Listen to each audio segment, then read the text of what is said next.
Hey everybody, Prep for the Ages coming at you from the Polar Vortex. How are you doing tonight? It is Friday, February 3rd, 2023, and it is so cold out. I just took both dogs out. I have to take one out and then the other out. I can't do them at the same time because puppy and old dog don't mix. Um, it's freezing. It is freezing cold, and I had both of them hurry. Not good. Hurry up, hurry up, hurry up, it's cold. So, especially my older dog has dementia, doggy dementia. I must have doggy dementia. She'll just look around. She'll just look around.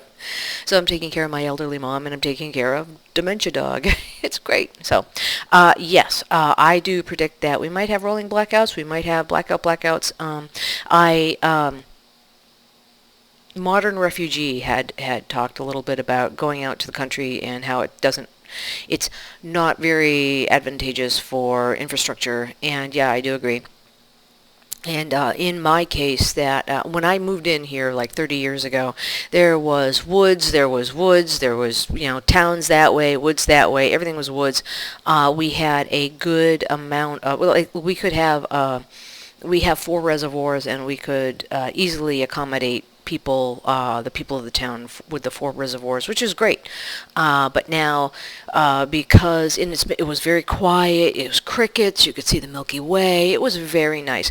But lately, last 30 years, it has been development after development after development towards the side of town, and not only has the development gone in, they cut the trees down and to put in the developments, and now I can hear all of the traffic down in town, and it's like 2 or 3 miles away, just gone.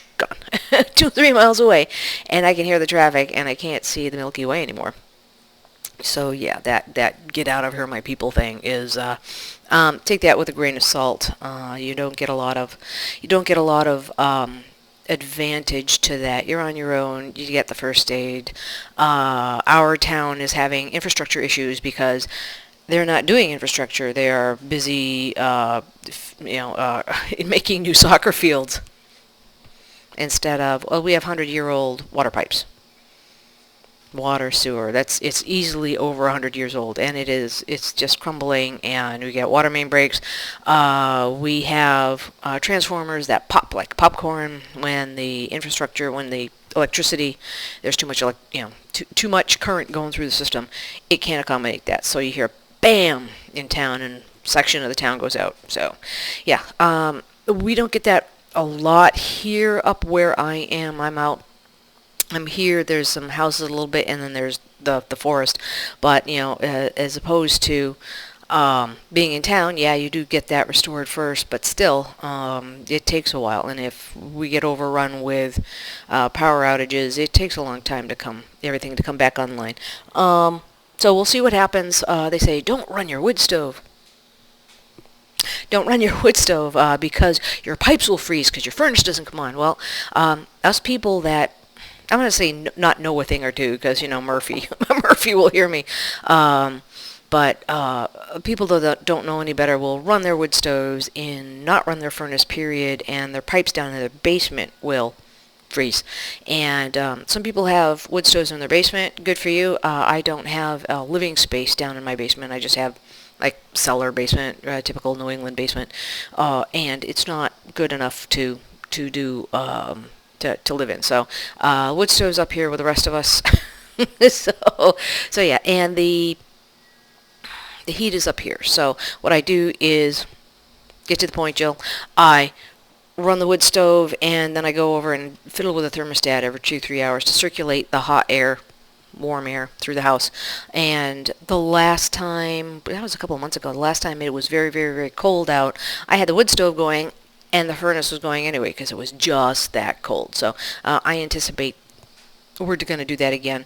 It is, I do also anticipate somewhere in New England we might have rolling blackouts. We might have blackouts. I haven't checked the outage map yet, but if the power goes out, knock on wood, we're okay. I've got the crock pot going.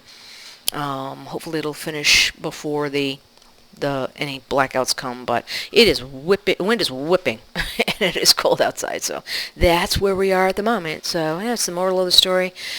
Get the wood stove, because some of the government's government says, yeah, the locals say, well, the newer houses can't accommodate the cold very well. Well, I'm thinking the newer houses can't accommodate the cold very well because they all run on one source of heat. So they'll be oil or whether it's oil or gas, you both need electricity to make it run. So yeah, the newer ones don't. The older ones have chimneys, and hopefully people have either gas inserts or something that they can get a little additional heat for them. So I cannot imagine if the power is out somewhere or there is a tenement down in the middle of town where some kid had a baby and the owner of the rental isn't giving them any heat or whatnot. So, which has happened, yeah, on the police scanner, yeah, a few years ago. There was an aunt that called from another state, called the police because their niece had had a baby, and the owner of the tenement building hadn't gotten around to replacing the furnace. So, yeah, police and fire had to step in. They had to get the coupons or whatever to go to the hotel. So, yeah, that's my story tonight. Okay, don't want to make this overly long, but hoping that the power stays on. Hope for the best, prepare for the worst. So, all right. I hope you have a good night. Prep for the ages. Signing out for now.